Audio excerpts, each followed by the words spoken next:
Does time pass quicker when we get older, or does it just appear to do so? And if it does, can I do something about it? Can I retain, slow down time? Today I tried to, and I tried really hard, but it didn't go as I planned. I woke up with the intention to stop, or at least slow down time. The first thing I did was to do some slow yoga with long breaths, as I guessed being in the present and being in what I call an Eckhart Tolle mood might be the best thing to slow down time.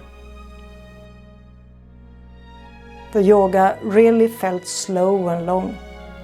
But I realized I cannot do yoga the whole day just to slow down time. So when it was around 8 o'clock, I decided to go to YouTube to see if I could find any valuable information there. 2 hours later, with some detours on Google, Facebook and Instagram, I realized that I've wasted several hours on things that do not slow down time at all. So I took a break, woke up my parrots and played with them.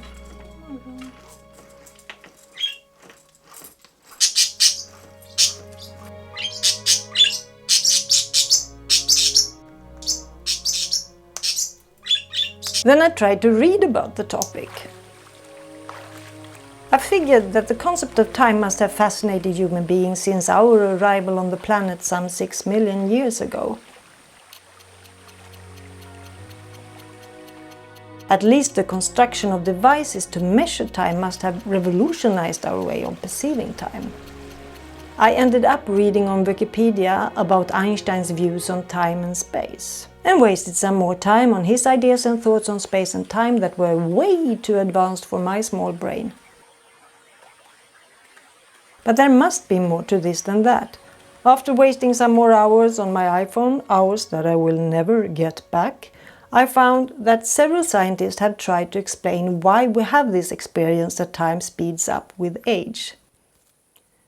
One of the explanations claimed that for a 10-year-old kid, 1 year is 10% of his/her life, and about 15 to 20% of his/her conscious memory. But for an adult in his/her 50s, 1 year represents less than 2% of the life we can recall. And that's why we as adults experience time as passing faster. It also explains why I experienced my school days as being very slow when I was a kid.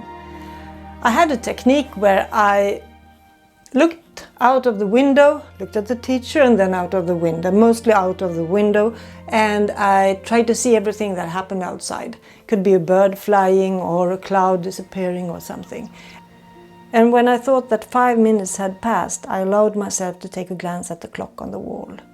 But to my disappointment, I realized that only 2 or 3 minutes had passed, when I thought that it would at least have been 5 minutes or hopefully even more. The clock seemed to move so slowly. While reading about time, I learned that my experience when I was a school kid is far from unique. Scientific experiments have shown that young kids experience 1 minute as 40 seconds or less, but adults experience a minute as 60 seconds or even more. Scientists believe that this has to do with the fact that the brain of the child beats faster than older brains, and that's why they experience the passing of time as moving more slowly. Some scientists suggest that kids probably have faster brain waves than adults. It's a scientific fact that kids have faster heart rates and breathing patterns. Therefore, they argue that it makes sense that their brain waves would be faster as well. And just as the pace of the heart slows down as we age, the pace of our brain might slow down as well. Something that could explain why we experience time as passing more quickly when we get older. Way after lunchtime, I was disappointed because I realized that I wasted a lot of time reading up on things that hadn't made me any smarter or got me any more close to how to slow down time. I found something written by a guy called Bijan, which was actually fairly interesting. He suggests that the rate of which we process visual information slows down the older we get, and that this is the reason why time appears to speed up as we get older. As a great deal of our memory is visual, and the main way for us to experience time is to see it as a sequence of images, the movie is a great metaphor to explain how our visual memory is related to time. Movie frames work like this. The more frames we see in a second, the slower the image seems to pass. With fewer frames per second, the image seems to move faster. In slow motion, more frames per second are revealed than in normal motion or in fast motion. Bayesian claims that when we age, the neurovisual memory formation of our brain slows down, and therefore we experience fewer frames per second. In this way, more time passes between each mental image. On the contrary, children perceive more frames per second, and thus more mental images per unit. So when they recall a day, they also recall more visual data. Their memories are packed with many more mental images, like a slow-motion camera captures more frames per second. This is the reason why time for them appears to pass more slowly. The main reason for this, according to this Bayesian, is that the networks in our brains become bigger and more complex as we mature and age.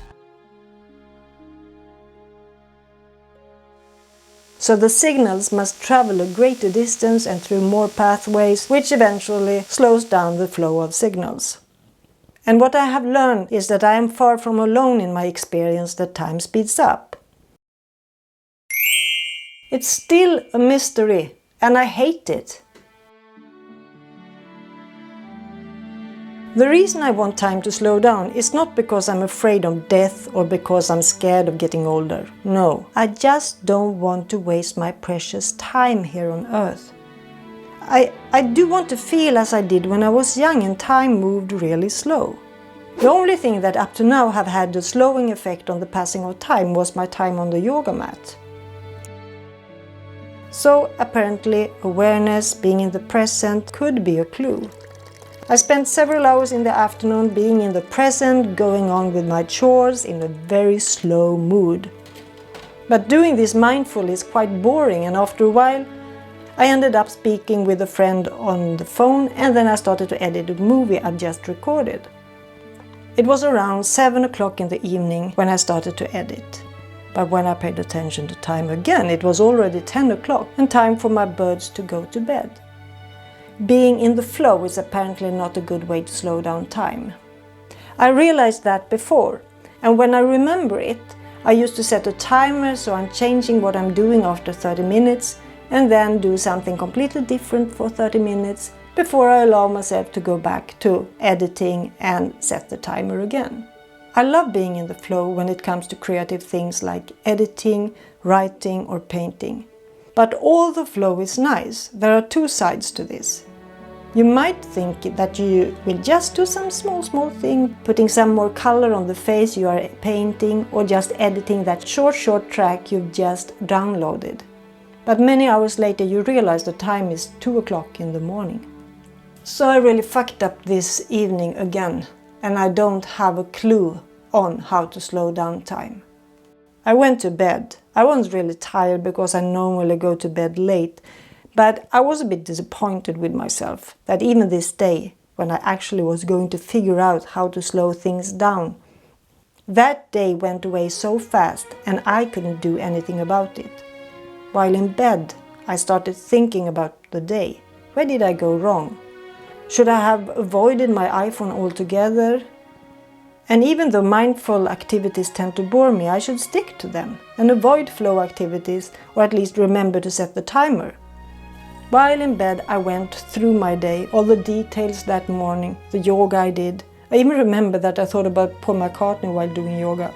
And I thought about my birds and what I did with them, and the pictures I took of them and posted on Instagram. And in my inner movie, I saw details of me searching for answers about how to slow down time. And I had a detailed memory of the chat I had with my friend on the telephone. A lot of details from my day were suddenly visible. And then I realized, I found it. I can slow down time. When I look back and kind of view my day in slow motion, I allowed for more visual images to appear. Images that I thought I forgot or that I didn't pay attention to. When we are kids, everything we experience are new and fresh. So we have these detailed memories. But when we age, We've done most of the things so many times that we don't bother anymore about all these visual details. It's not that they aren't there anymore, it's just that we don't bother.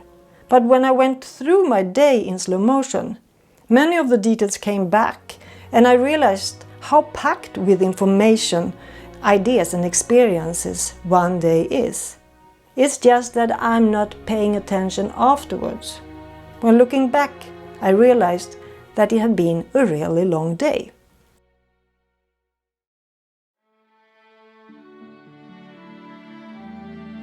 So from now on, I've decided I'm going to stop midday and in slow motion go through the first half of my day, and then in the evening I will do so again with the entire day. Just to notice how much stuff I'm actually experiencing in one day, and how stuffed my day is with so many images. My life really is a slow motion movie. This technique should not be viewed as a memory improvement technique, although improving your memory might be a side effect. But the sole purpose is to catch more frames per second, which will make you experience that your day passes more slowly.